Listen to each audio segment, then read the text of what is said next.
Hello প্রিয় viewers, আসসালামু আলাইকুম। কেমন আছেন সবাই? আশা করি ভালো আছেন। আপনাদেরকে স্বাগত জানাচ্ছি আপনাদের প্রিয় চ্যানেলের আরেকটি আপডেট ভিডিওতে। আজকে একটি গুরুত্বপূর্ণ তথ্য আপনাদের সাথে শেয়ার করব। যারা ১ থেকে ১৮ তম নিবন্ধন পরীক্ষা দিয়েছেন, তাদের জন্য মূলত আজকের এই ভিডিওটি।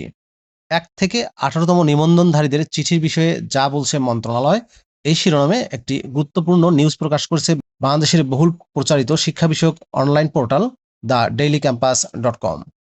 বিস্তারিত জানিয়ে দেব। আশা করব আপনারা ভিডিওটি কন্টিনিউ করবেন, তাহলে বিস্তারিত জানতে পারবেন। তো চলুন জেনে আসি বিস্তারিত।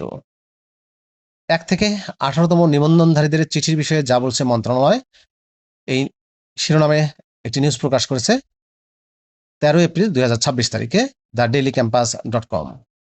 ১ থেকে ১৮ তম শিক্ষক নিবন্ধনের বিভিন্ন ব্যাচের চলমান সমস্যাগুলো নিয়ে শিক্ষা মন্ত্রণালয়ে চিঠি পাঠিয়েছে বেসরকারি শিক্ষক নিবন্ধন ও প্রত্যয়ন কর্তৃপক্ষ NTRCA। এই চিঠির বিষয়ে মন্ত্রণালয়ের আইন কর্মকর্তাদের অবহিত করা হয়েছে।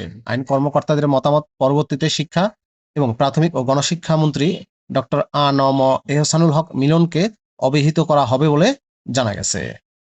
সোমবার ১৩ এপ্রিল মন্ত্রণালয়ের মাধ্যমিক ও উচ্চশিক্ষা বিভাগের একটি সূত্র জানিয়েছে, NTRC এর চিঠিতে ১ থেকে ১২, ১৩ ও ১৪, ১৭ ও ১৮ তম নিবন্ধনধারীদের বিষয়গুলো উল্লেখ করা হয়েছে। এর মধ্যে ১ থেকে ১২ তম নিবন্ধনধারীদের মামলা চলমান, ১৩, ১৪ এবং ১৭ তম নিবন্ধনধারীদের মামলার নিষ্পত্তি হয়েছে।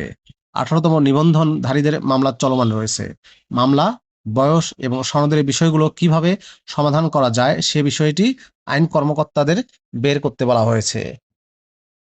নাম অপ্রকাশিত রাখার শর্তে মন্ত্রণালয়ের শীর্ষ এক কর্মকর্তা দ্য ডেইলি ক্যাম্পাসকে বলেন, NTRCA তাদের চিঠিতে মামলা নাম্বার সহ কিছু বিষয় জানিয়েছে। তবে বিষয়গুলো আরও বিস্তারিত জানার জন্য এবং সম্ভাব্য সমাধান বের করতে আমাদের আইন কর্মকর্তাকে মৌখিকভাবে অবহিত করা হয়েছে।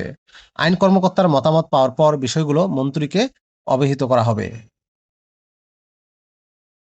বিভিন্ন ব্যাচের সমস্যা সমাধানের চূড়ান্ত সিদ্ধান্ত কবে নাগাদ পাওয়া যেতে পারে এমন প্রশ্নের জবাবে ওই কর্মকর্তা আরও বলেন, বিষয়টি নিয়ে চূড়ান্ত সিদ্ধান্ত নেবেন শিক্ষামন্ত্রী। আইন কর্মকর্তার মতামত পাওয়ার পর মন্ত্রীর সঙ্গে বিষয়গুলো নিয়ে আলোচনা করা হবে। এরপর তিনি এই বিষয়ে সিদ্ধান্ত জানাবেন। প্রিয় ভিউয়ার্স, এই ছিল মূলত ১ থেকে ১৮ তম নিবন্ধনধারীদের চিঠির বিষয়ে বিস্তারিত তথ্য। সম্প্রতি একটি চিঠি পাঠানো হয়েছে আইন মন্ত্রণালয়ে আইন কর্মকর্তার মতামত নেওয়ার জন্য। সেই তথ্যটি আপনাদের সাথে শেয়ার করলাম। ভিডিওটি কেমন লাগলো অবশ্যই কমেন্ট করে জানাবেন। আপনাদের কোনো প্রশ্ন থাকলে অবশ্যই কমেন্টস বক্সে জানানোর চেষ্টা করবেন, আমি উত্তর দেওয়ার চেষ্টা করব। ভালো থাকবেন সবাই। আপনাদের সুস্বাস্থ্য, সুন্দর দীর্ঘায়ু জীবন কামনা করছি। কথা হবে পরবর্তীতে অন্য কোনো আপডেট ভিডিওতে। সে পর্যন্তই আল্লাহ হাফেজ।